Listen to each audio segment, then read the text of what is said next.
ونعوذ بالله من شرور أنفسنا ومن سيئات أعمالنا من يهد الله فلا مضل له ومن يضلل فلا هادي له أشهد أن لا إله إلا الله وحده لا شريك له وأشهد أن محمدا عبده ورسوله لا نبي بعده قال الله تعالى في القرآن الكريم أعوذ بالله من الشيطان الرجيم بسم الله الرحمن الرحيم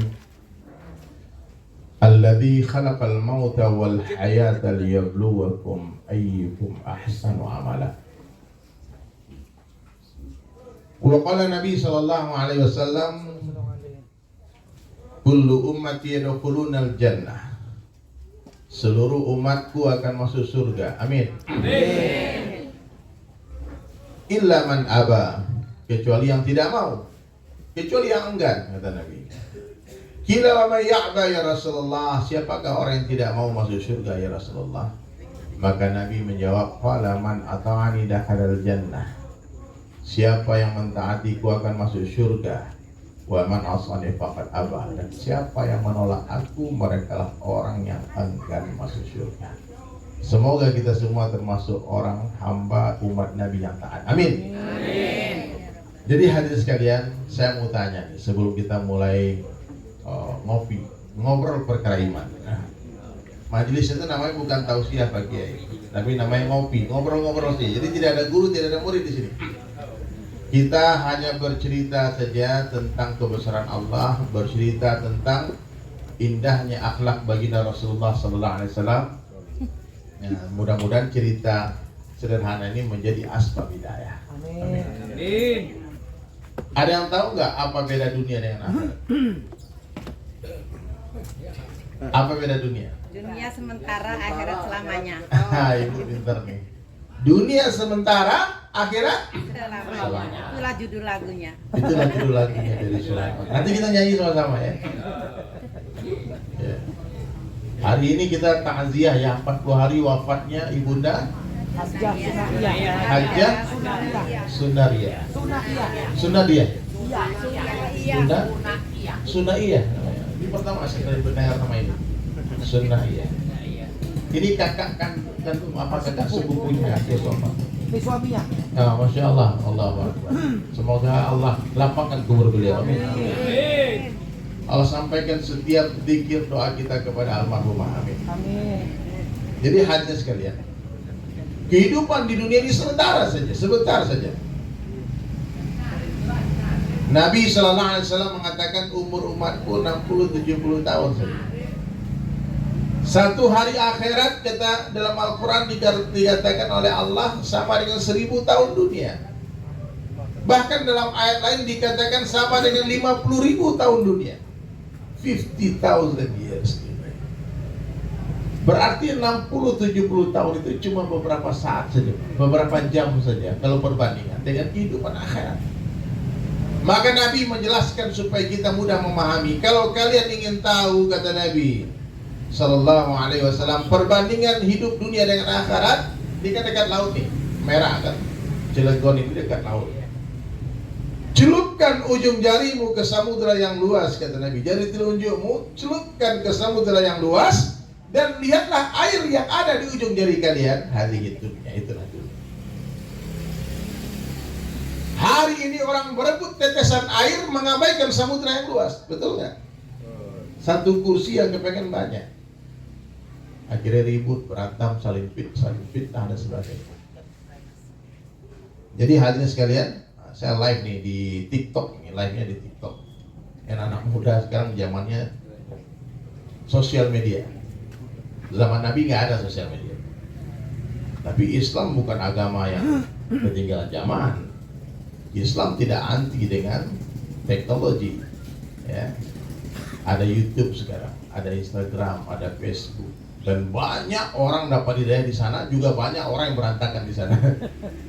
Banyak orang tersesat di sana, banyak orang dapat hidayah di sana, banyak orang dapat pahala di sana, banyak bermaksiat di sana. Ini zaman fitnah. Tapi kita tidak boleh antipati dengan ini. Maka saya terus berdakwah di tempat-tempat gelap. Dakwah itu cahaya. Maka cahaya lentera tidak mungkin takut dengan kegelapan, Yang ada lentera akan berjalan ke tempat-tempat gelap dan menerangi tempat itu. Jadi ustaz-ustaz dai-dai Pak, jangan di zona nyaman, di masjid, di majelis taklim itu aman. Disambut dengan minuman, disambut dengan selfie, jamaah rame-rame, senang hati Pak. Tapi kalau kita datang kepada orang yang tidak berminat dengan agama, jangankan sambutan, bisa-bisa kita dicaci maki, bisa-bisa kita diusir. Saya pernah diludahin orang Pak, diludahin muka ini.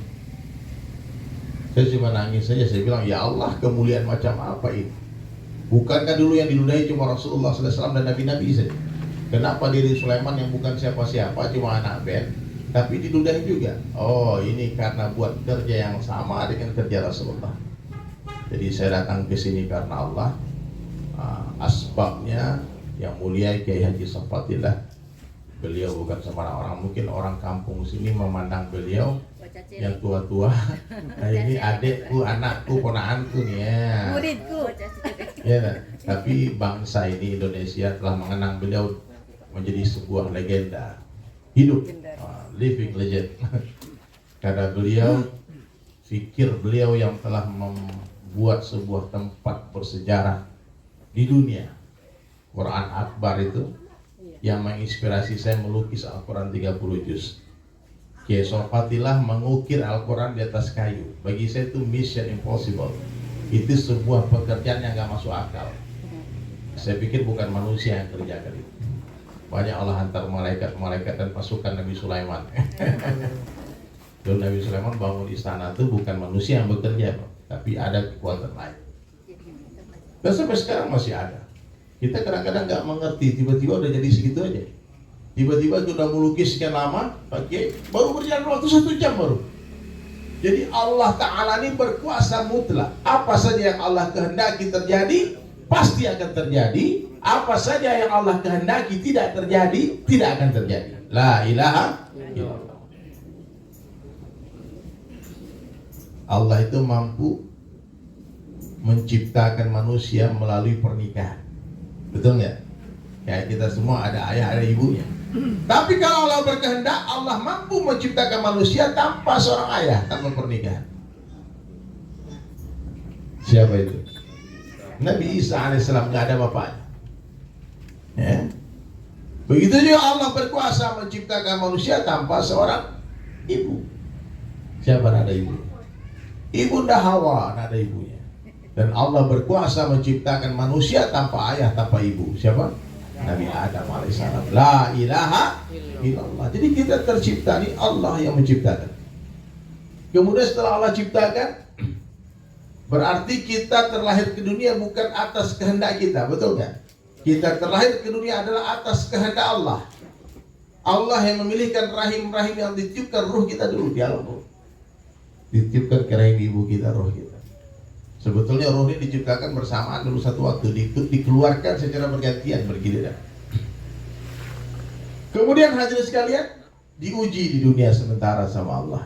Kalau kita terlahir ke dunia bukan atas kehendak kita, maka kita tidak boleh menjalani kehidupan di dunia sesuai dengan kehendak kita. Kita harus hidup di dunia sesuai dengan kehendak Allah. Allah mewajibkan kita semua untuk masuk surga. Buktinya apa? Allah mewajibkan kita untuk mentaatinya. Tidak ada perkara yang lebih beruntung, yang menguntungkan daripada keberuntungan orang yang mentaati Allah dan Rasulnya. Dan tidak ada kerugian yang melebihi kerugian orang-orang yang bermaksiat kepada Allah dan Rasul. Dunia tak lama, sebentar saja, silih berganti. Ini mohon maaf ya, saya kalau perhatikan jamaah ini semua di dalam rumah, di teras, di sini, nampaknya nggak lama lagi. Iya Pak ya? Apalagi yang udah 60 tahun. Iya. Nggak akan sampai 100 tahun lagi, betul? Betul. Suka atau tidak suka, siap atau tidak siap, rela atau terpaksa, semua orang yang hidup di dunia wajib meninggalkan dunia. Takut mati, mati. Tak takut mati, mati juga. Ingat mati, mati. Tak ingat mati, mati. Siap mati, mati. Tak siap mati, mati. Meninggal. Mati itu bahasa Arab. Jangan takut kalau orang bilang keras sekali mau mati bang. Mati itu bahasa kita. Tidak usah takut. Ngeri kali dengar mati. Iya mati, maut. Ya. Dan tidak ada yang pasti di dunia selain kematian. Pastinya kematian itu lebih pasti daripada terbitnya matahari esok pagi. Berapa banyak orang berencana taubat besok pagi, lalu malam itu dia tidur, dia tak bangun lagi. Nah, coba lihat, angan-angan melewati batas umur. Ingin ini, ingin itu, ingin begini, ingin begitu, ingin kesini, ingin ke situ, berjuta-juta rencana di kepalanya umat manusia. Pagi hari masih bersenda gurau dengan anak istrinya, tahu-tahu sore hari sudah dalam kubur. Kematian itu berbagai macam asbabnya, cara-caranya.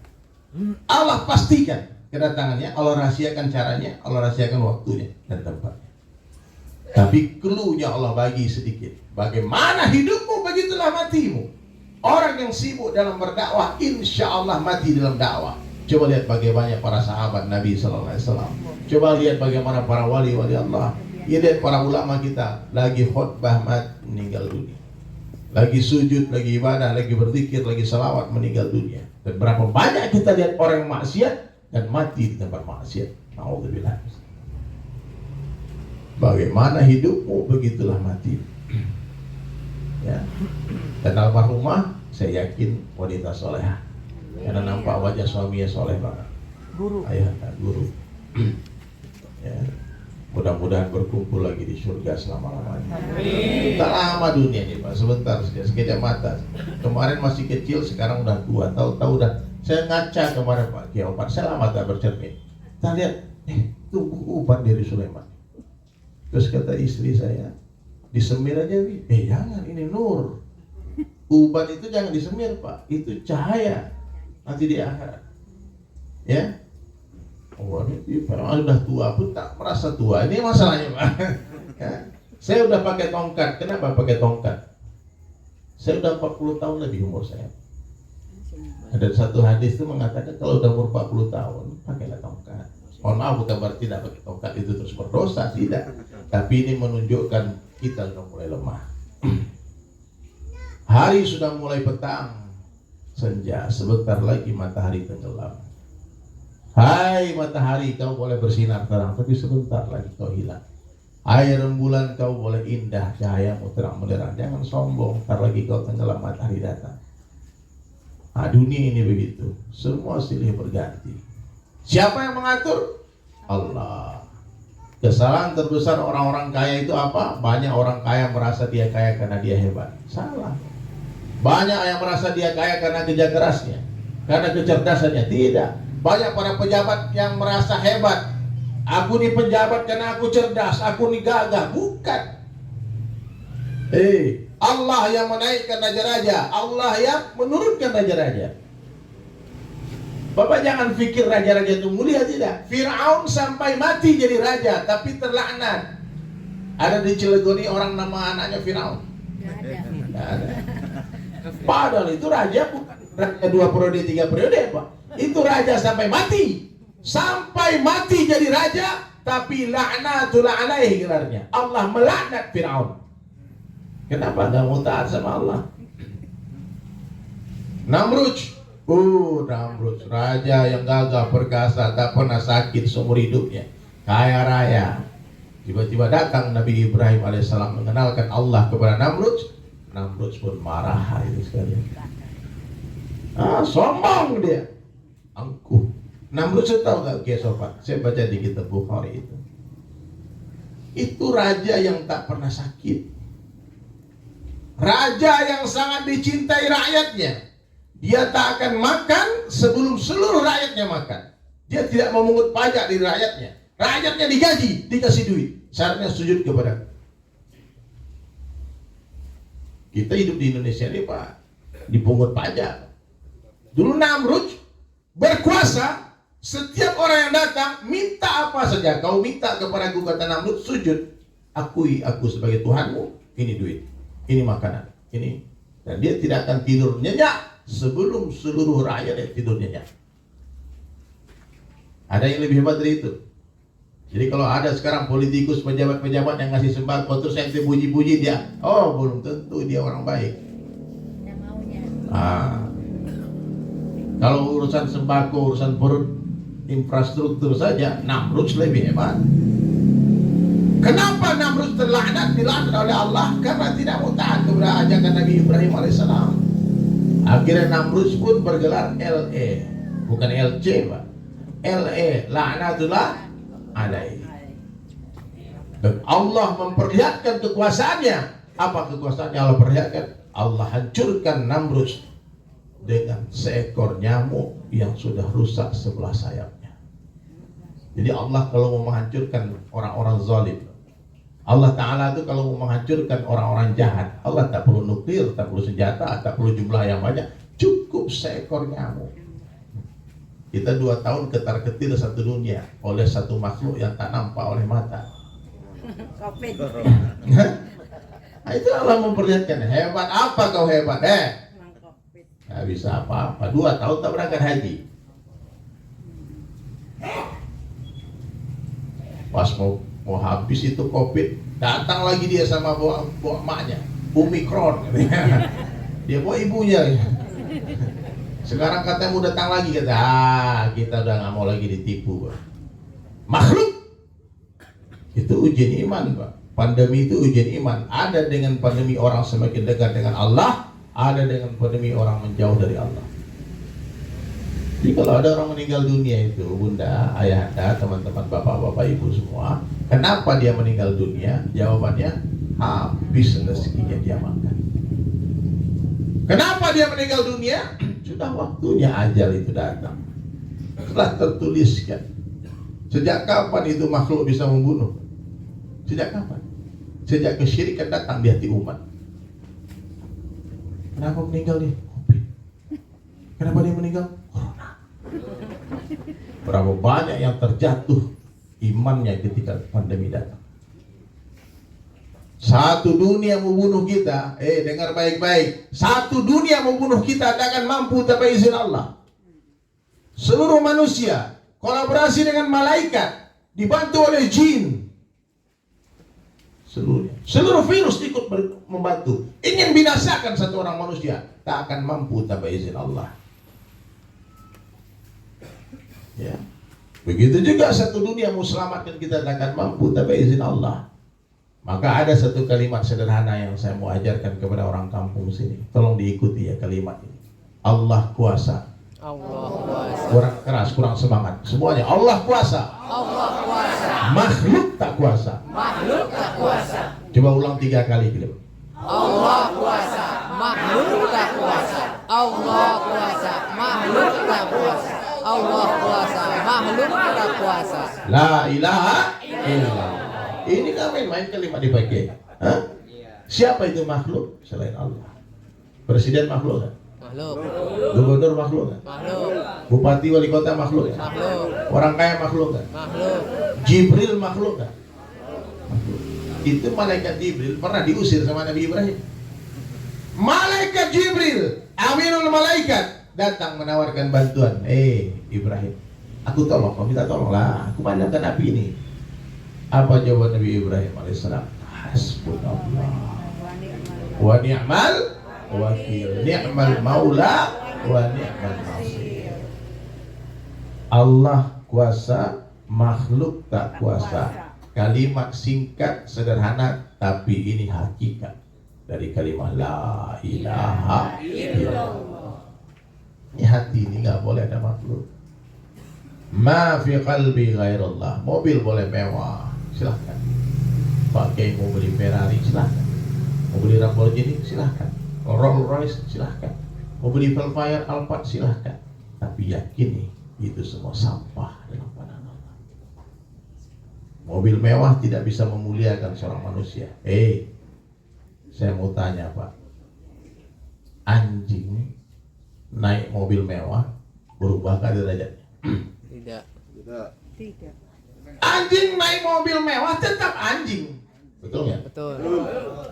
Nah, jangan sampai harga mobil kita lebih mahal daripada harga diri kita. Hari ini orang sibuk memperbaiki mobilnya, memperindah rumahnya, memperbaiki pakaiannya, perhiasannya, tapi dia lupa memperbaiki hatinya. Dia lupa memperbaiki dirinya. Hati-hati, Pak. Merasa mulia dengan harta adalah orang yang rusak iman. Merasa hina dengan kemiskinan pun orang yang rusak iman. Kemuliaan hanya dalam ketakwaan saja. Siapa yang bertakwa dia mulia, siapa yang tidak bertakwa dia hina. La ilaha illallah. Satu orang kampung tinggal di pedalaman, tak cantik ya, tak tampan, tak rupawan. Sudahlah miskin, penyakitan lagi. Tapi di hati dia ada Allah. Dia orang yang beriman kepada Allah, dia taat kepada Allah. Yakinlah orang semacam ini dia lebih mulia dalam pandangan Allah daripada seluruh raja-raja kafir yang ada di seluruh dunia. La ilaha illallah. Jadi Bapak jangan memuliakan orang karena hartanya. Dia orang kaya datang, oh Pak Haji, mantap Pak Haji, antek Pak Haji, bagus. Kalau kentut orang kaya, wah ini kentut Pak Haji. Nah ada salahnya orang kaya ini Pak. Tapi kalau orang miskin yang kentut, dipukulin satu kampung. Otak kau tak ada. Hah? Diusir, iya Pak. Dimaki. Tapi kalau orang kaya betul semua, bagus semua. Nah ini bahaya. Maka orang beriman, kacamata dia kacamata akhirat. Dia memuliakan orang, memandang orang dari agamanya. Ini Bapak Ibu semua yang hadir malam ini adalah calon raja dan ratu bidadari di surga. Makanya kita wajib memuliakan orang-orang beriman seperti memuliakan seorang raja dan ratu. Wajib kita memuliakan orang beriman seperti memuliakan siapa? Raja dan ratu. Siapa yang sengaja melukai hati saudara muslimnya dengan lisannya, dengan perbuatannya, sengaja kita lihatkan biar sakit hati dia, aku ucapkan kalimat ini. Lalu dia melukai, menghancurkan hati saudara muslimnya, kata sebuah hadis Nabi sallallahu alaihi wasallam diriwayatkan oleh Ibnu Mas'ud radhiyallahu anhu, itu seperti menghancurkan 70 Ka'bah. Hati-hati, jangan main caci maki, jangan main hina-hina, main bully-bully. Kalau kita tak suka dengan kemungkaran, kita caci maki kemungkarannya, bukan orangnya. Pak, kita benci penyakitnya, bukan orang sakit. Allah membenci dosa, bukan pendosa. Orangnya disayang sama Allah. Bahkan Allah menunggu taubatnya para pendosa. Hai para pelaku maksiat, mohon maaf saya belum mengenal satu persatu, tapi saya yakin semua yang hadir orang saleh. Apabila ada di antara kita yang hadir malam ini masih sibuk dalam kemaksiatan, kembalilah kepada Allah. Jangan tunggu nanti keburu mati. Jangan tunggu kapan-kapan, nanti keburu dikafani. Kain kafan tak berkantong. Apa yang kita bawa? Hanya iman dan amal soleh. Ini yang saya lilit di kepala saya, kain kafan. Ya, kain kafan. Saya sudah beli perlengkapan kematian itu semua, tapi dibuang sama istri saya. Ini apa-apaan ini tiap hari. Saya beli kapasnya, semuanya saya sudah beli Pak. Masukin satu koper, ini kalau kemana-mana dibawa. Istri doa mati. Kita bilang doa mati, tak doa mati juga.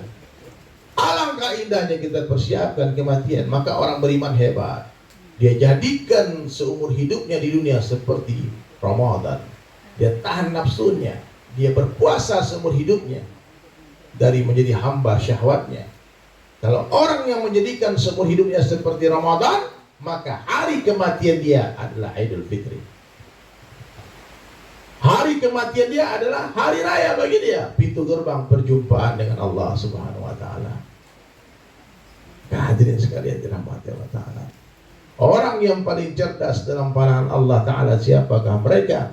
Adalah orang yang paling banyak zikrul maut, mengingat mati dan mempersiapkan bekal matinya. Makanya saya buat lagu itu Pak Kiai. Orang kaya mati, orang miskin mati, raja-raja mati, rakyat biasa mati. Baik, semua ikut ya.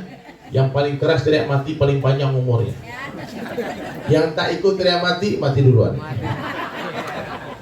Ya, ini saya tulis Pak, saya tulis sederhana saja. Semua orang bisa menyanyikan lagu ini, anak kecil sampai nenek-nenek bisa.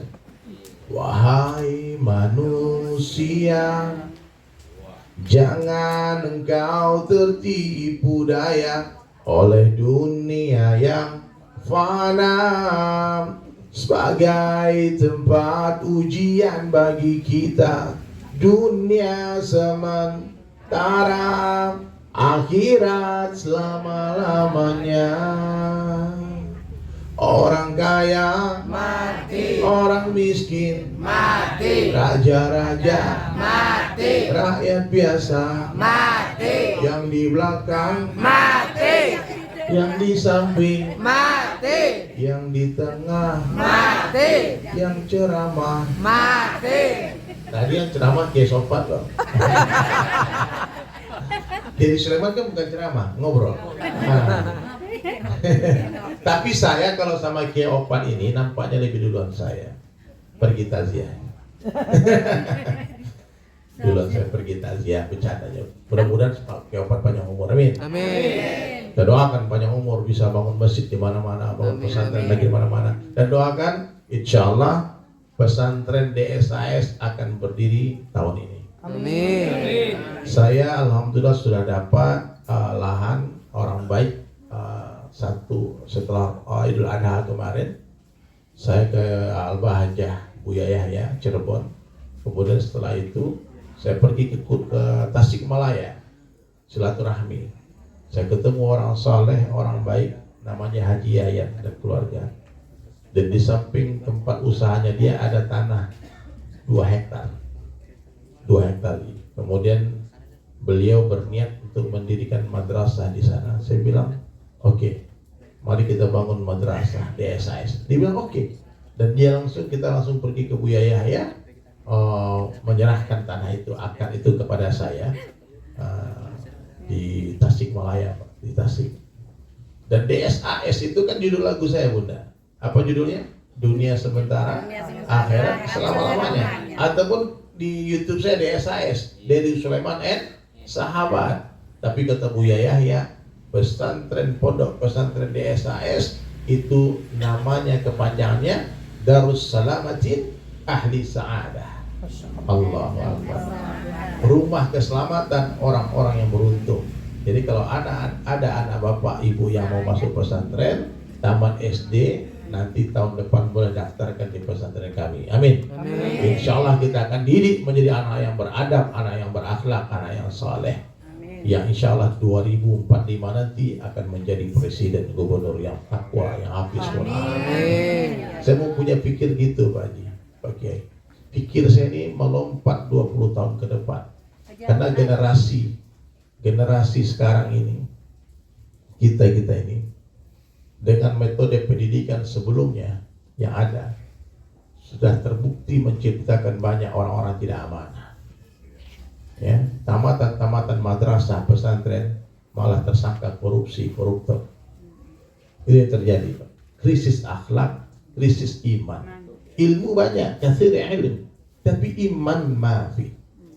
Pak, iman itu bukan di lidah. Iman itu bukan di kitab. Iman itu bukan di mata, bukan di kepala. Iman itu di hati. Kalau iman tak masuk ke dalam hati, itu seperti peluru yang tidak masuk ke dalam pistol. Ada gunanya, Pak. Jadi kita punya peluru nih, lempar ke harimau, ke singa.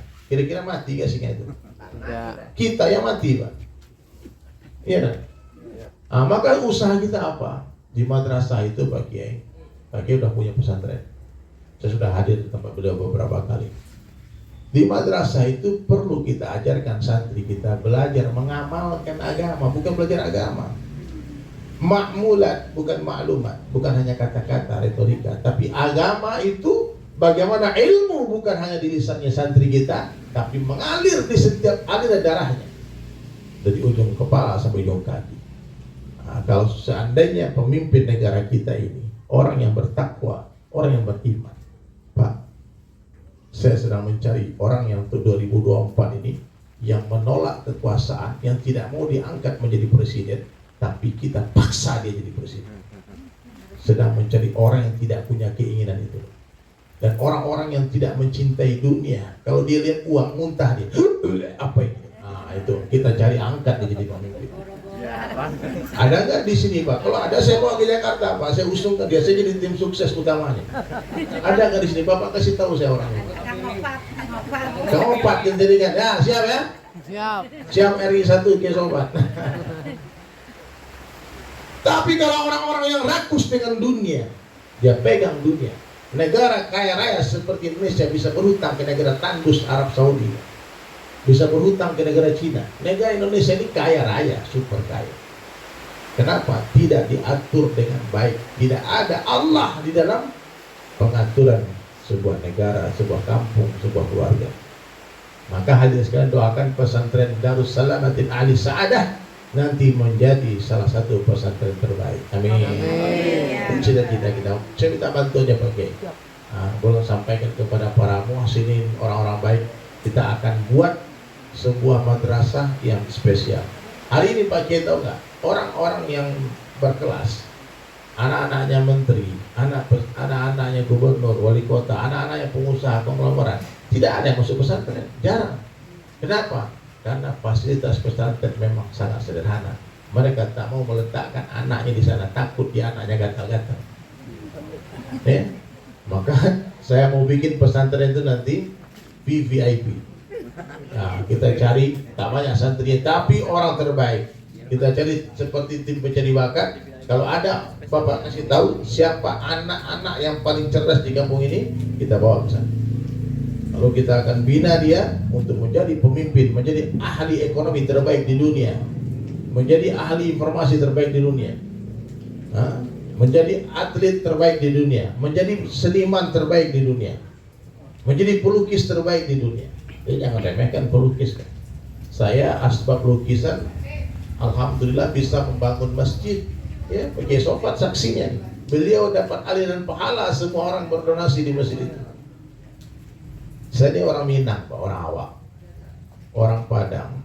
Lalu saya diundang tahun lalu isi khutbah Id di Sumatera Barat.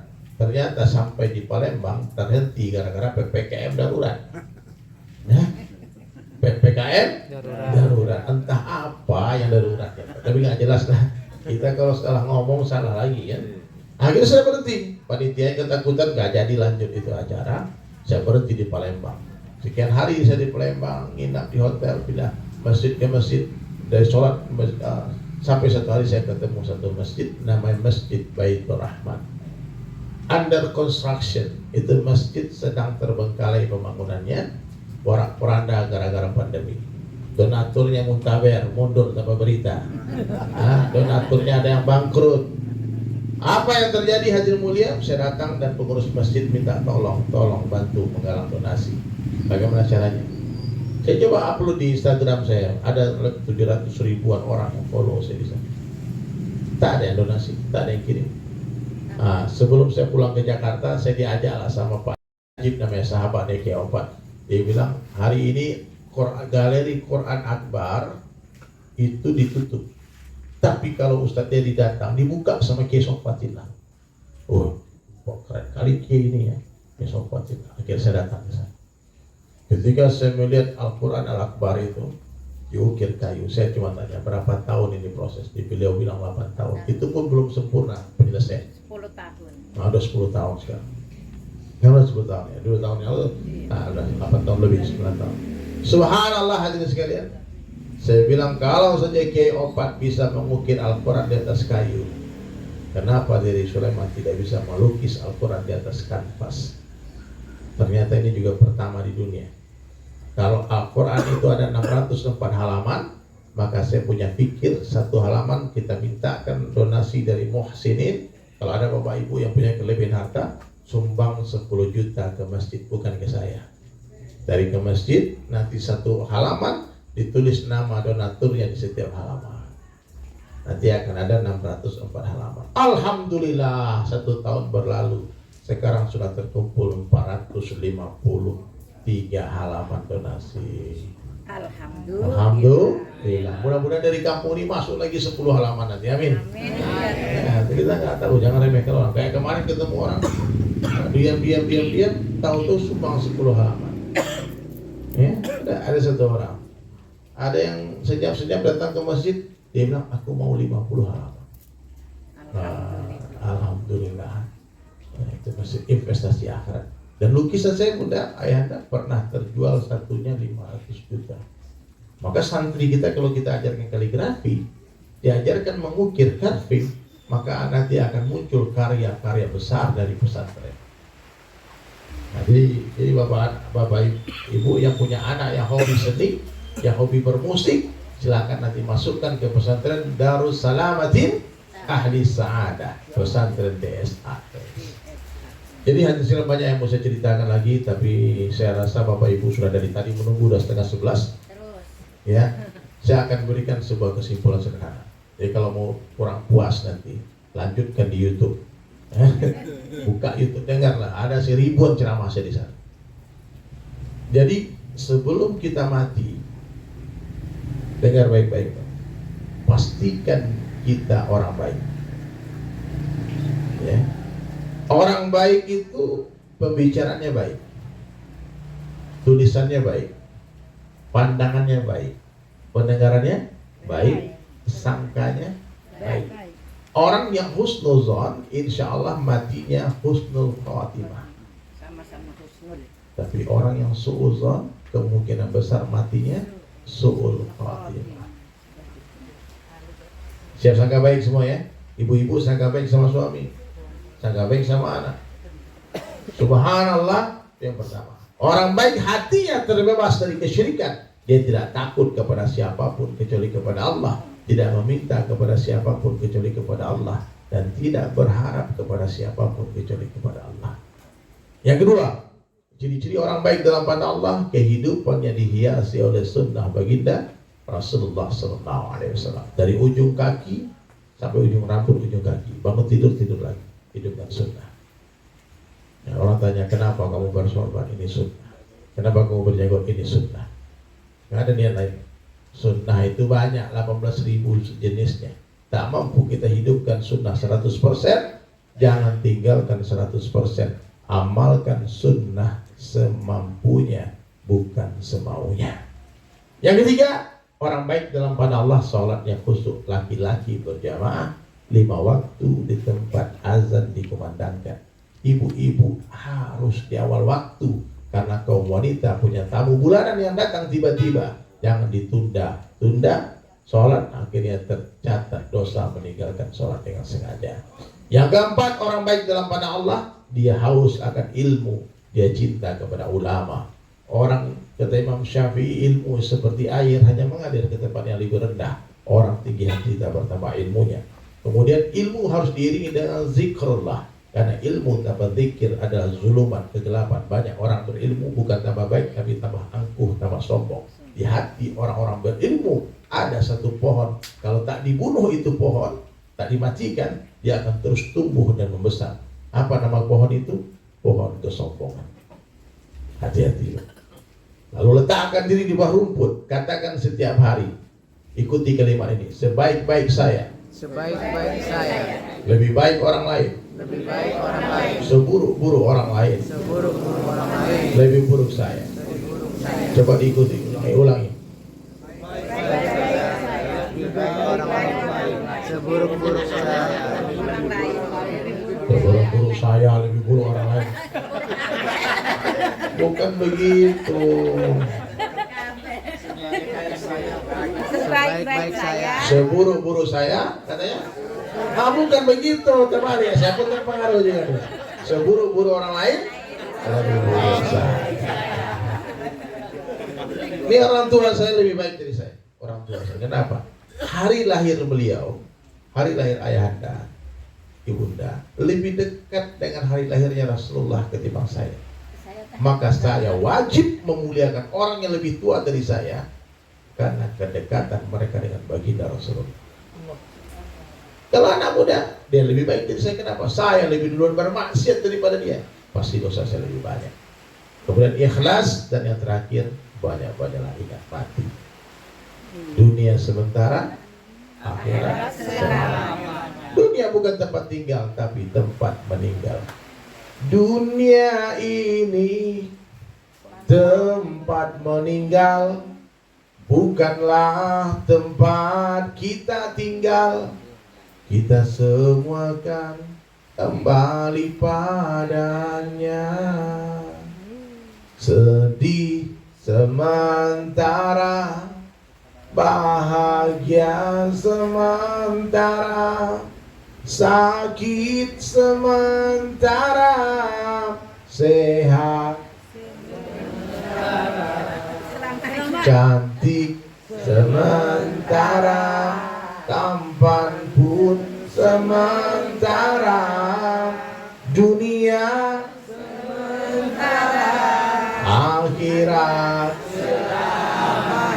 itu benar. Jangan kayak ibu-ibu kemarin, akhirat sementara, nggak connect otaknya. Udah tua ya. Akhirat selama-lamanya. Sekarang kita di atas tanah, tak lama lagi tanah di atas kita. Sekarang dunia nyata, akhirat cerita. Setelah mati, akhirat nyata, dunia tinggal cerita. Paham? Sekarang nih fata morgana, sebentar lagi kita tinggalkan ini dunia. Bola persiapan, bola persiapan. Mungkin saja malam ini malam terakhir kita. Wallahu a'lam bishawab. Ya, semoga kita hidup dengan baik. Amin. Mati dengan husnul khotimah, mati dengan la ilaha illallah. Baik itu dari saya. Sekurus-kurusnya ikan pasti ada dagingnya, segemuk-gemuknya ikan pasti ada tulangnya. Ambil dagingnya, buang tulangnya. Ambil yang baik, buang yang buruk. Ambil yang jernih, buang yang keruh. Wabillahi taufiq wal hidayah. Wassalamualaikum warahmatullahi wabarakatuh.